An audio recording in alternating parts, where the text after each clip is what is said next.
ભાજપ સરકારે ખેડૂતોની સહાય માટે 10,000 કરોડ રૂપિયાના પેકેજની જાહેરાત કરી છે, જ્યાં ગંભીર પરિસ્થિતિમાં ખેડૂતો માટે મજાક સમાન છે। આ બાબતે આમ આદમી પાર્ટીના ગુજરાત પ્રદેશ મહિલા પ્રમુખ રેશમા પટેલે આપી પ્રતિક્રિયા। જય હિન્દ। આજે મારે વાત કરવી છે ખેડૂતો માટે ભાજપ સરકાર દ્વારા જે રાહતનું પડીકું જાહેર કરવામાં આવ્યું છે, જેમાં હવા ઝાઝી અને માલ ઓછો છે।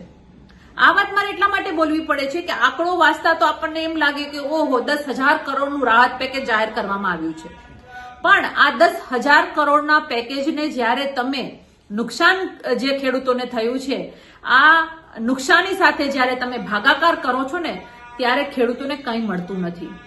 ખાલી ને ખાલી હેક્ટર દીઠ 22,000 રૂપિયાનો આંકડો આવે છે, અને એ પણ એમાંય કેટલાય સરવાળા બાદબાકી થશે તો જે ખેડૂતોને લાભ મળવાનો છે એ લાભ નથી મળવાનો। આ માત્ર ને માત્ર ભાજપ પોતાની વાહવાઈ કરવા માટે ખાલી પેકેજ જાહેર કર્યું છે એવું સાબિત થાય છે।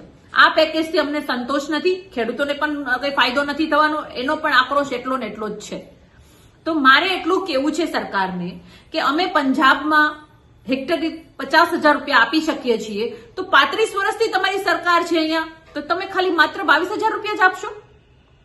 કોઈ તમારી પાસે આંકડાકીય જ્ઞાન નથી કે કેટલું નુકસાન થયું છે, કેટલા ખેડૂતોને નુકસાન થયું છે?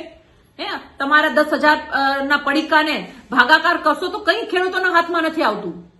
એટલે અમારી સ્પષ્ટ માંગણી છે કે ખેડૂતોને આવા મજાક રૂપી પેકેજ નથી જોતા, આવા પડીકા નથી જોતા, આવા હવા ભરેલા પડીકા નથી જોતા। તમે પડતા ઉપર પાટું મારવાનું બંધ કરો અને વાસ્તવિક રીતે જે ખેડૂતોને લાભ થવો જોઈએ એ લાભ તમારે આપવો જોઈએ। અમે અમારું આંદોલન ચાલુ જ રાખીશું। અમે ખેડૂત હિત માટેના આગામી દિવસોમાં અનેક જગ્યાએ મહાપંચાયતો કરવાના છીએ। સૌરાષ્ટ્રમાં પણ મહાપંચાયત છે, ત્યારે પણ અમે વાત કરીએ છીએ અને અમે વાત કરતા રહીશું કે ખેડૂતોને યોગ્ય વળતર મળવું જોઈએ, ખાલી મજાક નહીં। ખેડૂતોના દેવા માફ થવા જોઈએ, આ અમારી માંગણી છે।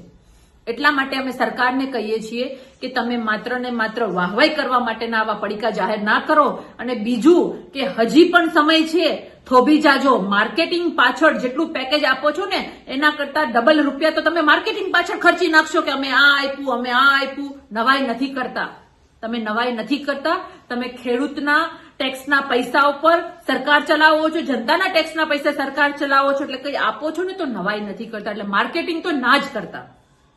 એટલે જે આ હવા ભરેલું પડીકું છે એનો અમે વિરોધ કરીએ છીએ અને અમે માંગણી કરીએ છીએ કે ખેડૂતોને યોગ્ય વળતર મળવું જોઈએ। હવા ભરેલું પડીકું અમારે નથી જોતું, જેમાં હવા ઝાઝી અને માલ ઓછો છે। અમે આ વાતનો વિરોધ કરીએ છીએ અને અમારું આંદોલન ચાલુ રહેશે।